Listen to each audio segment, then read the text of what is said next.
आपके स्क्रीन पे कह रहा है कि दशभुज के विकर्णों की संख्या बराबर क्या होगा। देखिए बहुभुज के क्वेश्चन नंबर 6 था, बहुभुज के विकर्णों की संख्या, बहुभुज के विकर्णों की संख्या, विकर्णों की संख्या बराबर n इंटू n-3/2, ये इसका फॉर्मूला होता है। तो कह रहा है n बराबर कितना दिया है, 10 दिया है, दशभुज दिया है। n के जगह पर अगर हम 10 रख दें बाबू तो 10 इंटू 10-3 बटा में कितना होगा 2। आप बताओ ये 10 हो जाएगा, 10 में से 3 गया तो कितना बचेगा 7, और ये बटा में कितना होगा 2 से कटेगा ये कितने बार में, तो 5 बार में, मतलब इसके टोटल विकर्ण कितने होंगे, तो 35 विकर्ण होंगे। ऑप्शन नंबर चेक कीजिए कौन होगा बाबू, ऑप्शन नंबर 4 आपका सही आंसर है। ऑप्शन नंबर 4 आपका सही आंसर है। ये आप फार्मूला है, नोट कर लीजिएगा। बहुभुज के विकर्णों की संख्या बराबर n इंटू n-3/2 होता है फार्मूला। ये नंबर है चौथा, 3 के पावर 9 को 4 से डिविजिबल करते हैं तो रिमाइंडर क्या होगा। हमसे पूछ रहा है 3 के पावर 9 को अगर 4 से भाग देंगे तो रिमाइंडर क्या होगा। ध्यान से देखिए, इसको भी हम क्या लिख सकते हैं, 4 - 1 के पावर 9 और डिवाइडेड बाई 4। अब रिमाइंडर क्या होगा, तो देखिए रिमाइंडर इस वाले सवाल पे आ गया ना बाबू, x - a के पावर n, सॉरी पावर यहाँ पे x होगा और 2d पावर क्या होगा n है। तो डिविजिबिलिटी का रूल मैंने बताया था ना अभी जस्ट इसके दूसरा वाले सवाल में कि -a के पावर n होगा, रिमाइंडर कितना होगा -a के पावर n होगा। लेकिन कब, जब n हमारा इसमें दो चीज़ आएगा, n पॉजिटिव भी होगा और n निगेटिव भी होगा। पॉजिटिव होगा तो क्या होगा, जब पावर n क्या होगा सम होगा, निगेटिव होगा तो क्या होगा, जब पावर n क्या होगा हमारा विषम होगा। तो आप देखिए 4 से इसको कटाते हैं तो क्या आएगा फाइनली 1 के पावर कितना, -1 के पावर 9 आएगा। और 9 हमारा क्या है बाबू, 9 हमारा क्या है, तो 9 हमारा ऑड नंबर है। ऑड नंबर है तो इसका मतलब कि जो भी हमारा रिमाइंडर बनेगा वो कितना हो जाएगा, -1 हो जाएगा। ये हमारा निगेटिव रिमाइंडर है, चाहे तो -1 भी हमारा आंसर है, लेकिन हम इसको पॉजिटिव रिमाइंडर लाने के लिए क्या करते हैं, जिससे डिवाइड करते हैं उसको इसमें ऐड कर देंगे तो 3 आ जाएगा। 3 हमारा क्या हो जाएगा, तो पॉजिटिव रिमाइंडर हो जाएगा। आप देख लीजिए ऑप्शन नंबर कौन सा होगा इसका, ऑप्शन नंबर 3 होगा आपका सही हो। यदि साधारण ब्याज पर निवेश की गई एक धनराशि 6 वर्षों में दुगना हो जाती है, ठीक है, कह रहा है कि 6 साल में दुगना हो जाती है।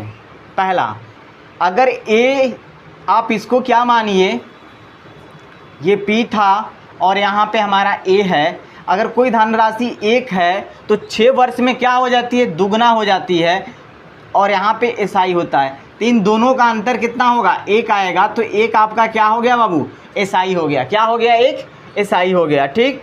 उसके बाद क्या कहता है, दुगना हो जाती है तब कितने समय में यह 8 गुना हो जाएगी। आपसे पूछ रहा है कि कितने समय में, तो टाइम कितना लेता है बाबू, दुगना होने में 6 वर्ष का टाइम लेता है। दुगना होने में कितने वर्ष का टाइम ले रहा है, 6 वर्ष का ले रहा है। तो आप बताओ कि जब ये दुगुना हो रहा है तो 6 वर्ष का टाइम लेता है, कितना वर्ष का, 6 वर्ष का। तो ये कितना बढ़ रहा है, पहले 1 था अब 2 हो गया, तो कितना बढ़ा, 1 बढ़ा। जब ये 8 गुना होगा, आपसे ये कह रहा है फिर बाबू कितने समय में ये 8 गुना हो जाएगा, मतलब पहले 1 था अब ये कह रहा है कि 8 गुना हो जाएगा, तो कितना बढ़ जाएगा, 7 बढ़ जाएगा ना। तो देखो जब 1 था तो समय 6 था, जब 7 है तो समय कितना हो जाएगा, 6 × 7 बराबर कितना हो गया, 42 ईयर। आप नोट कर लीजिए कितना हो जाएगा, 42 ईयर। अब ध्यान से देखिए सवाल को मैं फिर से समझा दे रहा हूँ कि कोई धन है, ठीक है, 6 वर्ष में क्या होता है, दुगना हो जाता है। तो कितना बढ़ा, 1 बढ़ गया, कितना बढ़ा है बाबू, तो 1 ही ना बढ़ा, पहले 1 था अब दुगना हो गया तो कितना बढ़ा, 1 बढ़ा। अब कहता है कि ये कितने वर्ष में 8 गुना हो जाएगा। तो पहले यही धन 1 था अब 8 हो रहा है, तो कितना बढ़ा है, 7। जब 1 बढ़ रहा है तो 6 वर्ष का समय ले रहा है, जब 7 बढ़ेगा तो कितना लेगा, 42 वर्षों का हो जाएगा। नोट कर आप लोग इसी तरह मेहनत करिए। आपके स्क्रीन पे क्वेश्चन नंबर 2 दिखाई दे रहा होगा बाबू। करा आशीष ने अपने वेतन का 15% दान में, ठीक है, आशीष का वेतन मान लेते हैं x है, वो 15% क्या करता है, दान में दे देता है। देने का निर्णय लिया निर्णय किया।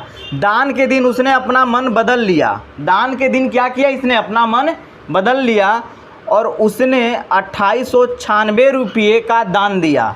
मतलब इसको 15% सोचा था कि अपने आय का हम 15% क्या करेंगे?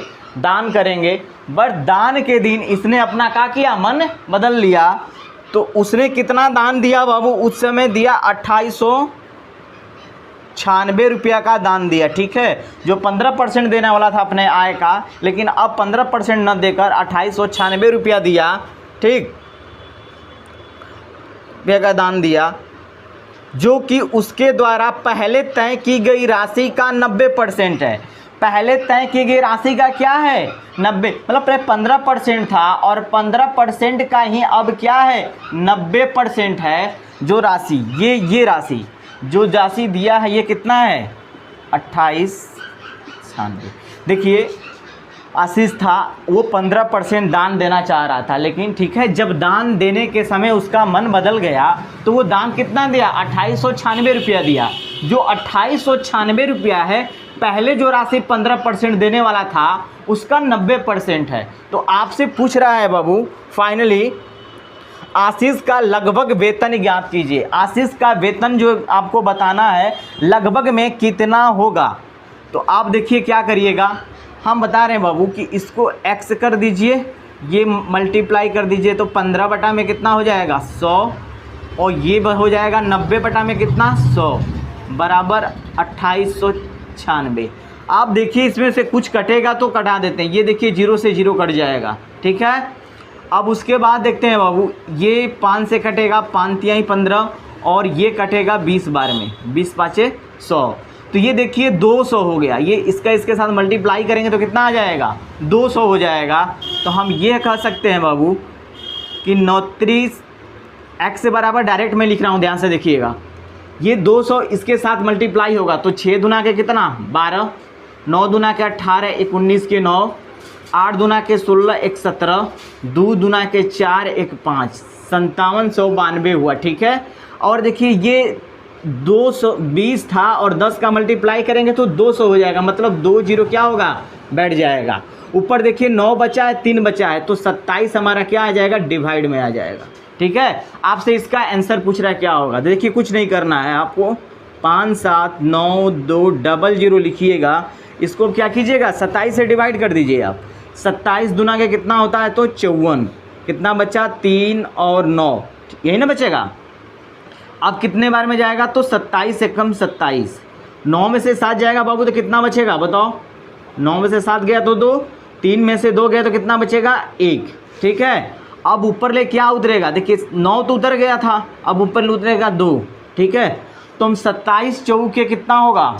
4 से कर लेते हैं, 7 चौके 28 के 8, 4 दूना के 8 2 108 हो जाएगा बाबू। तो 12 में से 8 गया तो कितना बचा? 4, और यहाँ पे कितना बच जाएगा? 2 था, 1 हासिल दे दिया तो 1 बचेगा और क्रॉस हो जाएगा। अब देखिए मैंने 2 भी उतार दिया है, तो अब क्या उतरेगा? 0। कितना उतरेगा? 0। तो 140 है, तो हम क्या करेंगे? 5 बार में ले जा सकते हैं। 27 5 7 5 35, 5 दूना के 10, 10 3 13, 135। कितना बचेगा बाबू? 5। अब ऊपर ले क्या उतरेगा? 0। 27 से कम 27। अब हमको देखिए पॉइंट में नहीं ले जाना है, पॉइंट में नहीं ले जाना है। अब ऑप्शन चेक करते हैं हम। ऑप्शन नंबर चेक करिए, क्योंकि इसका लगभग में आंसर बताना है। चलिए क्वेश्चन नंबर 2 का ऑप्शन चेक कीजिए। क्वेश्चन नंबर 2 का ऑप्शन देखिए बाबू आप लोग। 21,451 है, 21,450 है, 21,500 है, 21,000 है। तो हम देख रहे हैं बाबू लगभग में आंसर कह रहा है, तो ऑप्शन नंबर आप चेक कीजिए। दूसरा ऑप्शन नंबर 2 आप चेक कीजिए, इसमें दिया हुआ है 21,450, तो क्या 51, 21,451, 21,450 के लगभग में है ना? आपसे लगभग ही पूछा है, तो ऑप्शन नंबर 2 आपका क्या हो जाएगा? आंसर हो जाएगा। नोट कर लीजिए इसको भी आप लोग। लॉस बराबर कितना दिया है बाबू? लॉस परसेंटेज बराबर 20% दिया है। 20% का फ्रैक्शन वैल्यू कितना होता है? 1/5। ठीक है, तो हम इसका एमएफ लॉस निकाल दें, मतलब निगेटिव, तो कितना हो जाएगा? 4/5। याद रखिएगा। थाली पर 450 रुपये में बेची जाती है। अब बताओ, मैंने आपको ये बताया था कि जब ये लिखेंगे तो ये वाली जो वैल्यू है ये एसपी को डिनोट करेगी, और ये वैल्यू है जो किसको डिनोट करेगी बाबू, तो सीपी को डिनोट करेगी। तो एसपी बराबर कितना दिया है बाबू, देख लीजिए आप, 450 रुपया दिया है। कितना दिया है, तो 450 रुपया दिया गया है। ये एसपी कितना है हमारा, 450 यहाँ से। तो सीपी बराबर कितना, अगर तो हम लिख सकते हैं 4 यूनिट बराबर 450, ठीक है। तो 1 यूनिट का मान कितना हो जाएगा बाबू, तो 1 यूनिट बराबर 450 बटा में 4। तो 5 यूनिट का मान कितना हो जाएगा, तो 5 यूनिट का मान 450 बटा में 4 इंटू 5 हो जाएगा, ठीक है। इतना हो जाएगा। आपसे फिर कह रहा है इसका 20% पे हमको ग्रामन पूछ रहा है, इसका 20% पे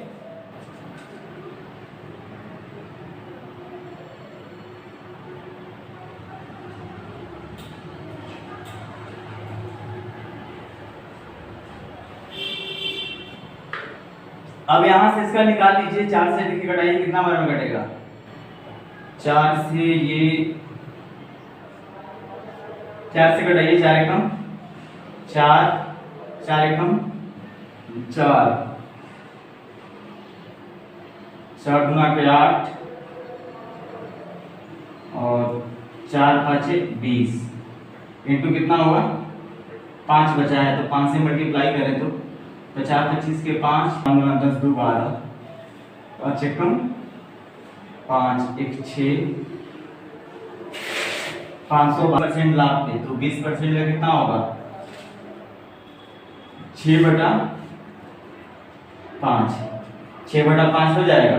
अब देखो हमको इसको कटाना ही नहीं चाहिए था। अब देखो बात वही आएगा, जब इसको आप 5 से कटाओगे ना बाबू, जब इसको आप 5 से कटाओगे तो सीधे कितना आ जाएगा, 112.5, और 6 से मल्टीप्लाई कर दो इसको, 6 5 30 के 0, 6 गुना के 12 3 15, 6 1 7, 6 कम, मतलब 675 आएगा। कितना आएगा बाबू, तो आपका 675। देख लीजिए किस ऑप्शन में दिया है, तो ऑप्शन नंबर 3 आपका सही आंसर है। ऑप्शन नंबर 3 आपका क्या होगा, सही आंसर। देखिए हम आपको फिर दोबारा से बताते हैं, ध्यान से देखिएगा। कह रहा है कि लॉस पर 20% दिया है, तो मतलब कि 20% का फ्रैक्शन वैल्यू 1/5 हुआ। एक में नेगेटिव निकालेंगे बाबू तो क्या होगा, 4/5 हो जाएगा, एक इसमें से घट जाएगा तो 4/5। तो 4 हमारा एसपी होगा, 5 हमारा सीपी होगा, ठीक। तो आप बताओ हमें बाबू कि 4 हमारा एसपी दिया गया है, 4 कितना दिया है हमारा एसपी, और 5 हमारा सीपी दिया गया है। तो 4 यूनिट बराबर 450 हो जाएगा, क्योंकि पहले से दिया है सीपी। तो 1 यूनिट का मान 450 बटा में 4 हो जाएगा, इसलिए 5 यूनिट का मान कितना होगा, 450 बटा में 4 इंटू 5। जब घटा देंगे तो फाइनली हमारा कितना आएगा बाबू, तो फाइनली हमारा ये आएगा, आप यहाँ पे चाहो तो साइड में लिख सकते हो, 562.5 आएगा। अब फिर कह रहा है कि इसमें 20% के लाभ पर बेच दिया जाता है, 20% लाभ पे बेचोगे बाबू तो सीपी को क्या है, देखो इसी का 20% लाभ पर बेच रहा है, तो 5/6 × 2.5 बराबर 6 बटा कितना हो गया, 5। 20% लाभ का मतलब क्या हुआ, 20% लाभ, 20% मतलब 1/5 लाभ पे बेचेगा बाबू तो जुड़ जाएगा, 6/5 हो जाएगा। कितना का 6/5 करके आपका आंसर फाइनली ये आ जाएगा 675.0, मतलब 675।